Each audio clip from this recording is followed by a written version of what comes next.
All right, team. Hopping on the erg today. I've got a specific workout. It's been a couple weeks since I've actually paddled, so kind of just going back and building up some aerobic efficiency. Paddling 10K, stroke rate 48 to 50, nasal breathing. Trying to figure out how to work my gears to where it applies when I get onto the water, so I can make sure that what I'm doing here is actually going to translate well onto the water. So this workout is, yes, I'm going to be working specific things, but more so specific things when it comes to, the cardiovascular wise and workout wise. But the practice that I'm going to be doing is working on making sure that I'm pulling my hips through the paddle. So I allow this seat to move a little bit, and that allows me to, when I set the blade for the catch, the hip catch connection can be working. So the hip catch connection is, catch goes in the water and then my hips are going to come through. So if you're on your canoe, essentially you want to be setting the blade and pulling your hips past the paddle. We've all said that forever. But when we're in this locked position on the erg, you can actually generate a lot more power by locking yourself into place, but it's not going to translate well over to using your hips into the canoe as much as we find it's necessary. So that's one thing I'm working on, is the hip catch connection. So I'll be doing this for a little while. I don't care about what my speed is. It doesn't matter. What I care about is that this fluid hip catch connection is coming, and it's subconscious. Like I sit on this thing and I start paddling, and it's just the way it works. Okay, so that's one thing that I'll be working on. Now while I'm working on that, I can be thinking about my different gears that I'm going to be working through stroke-wise. So gear 1 is going to be catch, paddle, power is all the way through. So paddling past with a long power zone.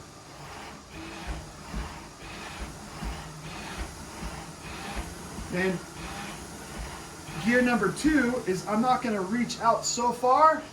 I'm going to be slightly forward angle or positive angle on the shaft, setting the blade in, and again, hip catch connection. So it's a shorter power zone, but still have that solid hip catch connection.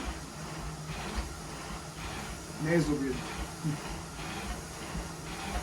Gear 3 is usually used for kind of more downwind or just need to catch a bump. And it's probably the worst technique that you'll see, because everything is going to be behind you. But it's an important piece of the puzzle to understand and to become efficient at, because it's very valuable as you fatigue in gear 1, fatigue in gear 2. I need to get some strokes going or some speed up, so I'm just going to pop, pop, pop, pop, pop. That rests certain muscle groups from gear 1, gear 2. So now I can go back into gear 1, I've got some hull speed up, and I can go back to gear 1, which is long and strong. And then gear 4 is going to be a little bit more forward bend, and it's all up front. It's my sprint position. So I'm in and out, in and out, in and out, in and out, in and out. All the time, getting those hips to move freely, because it's not about how fast I paddle on the erg, it's how fast I paddle when I'm on the water. Practice the little things on the erg at the same time as getting a good workout in. That's going to translate onto the water better. That's where you're going to see improvements in speed. You're going to feel the fatigue factor change, because you're able to change and manipulate where you want the fatigue to set in. So if I want to go hard, I'm going to sprint up front, but I can't do that all day long. A 100-meter sprinter is a 100-meter sprinter for a reason. And if you watch, the mechanics of their running are the same, but where they're sprinting for 100 meters is different than if they're sprinting for 400 meters or 800. And then obviously as you go up to longer distances, body mechanics have to change. So think about it in a sense of, if I'm sprinting to catch a bump or catch somebody or try and break away from a pack, what gear am I going to use to do that? But I can't do that all day.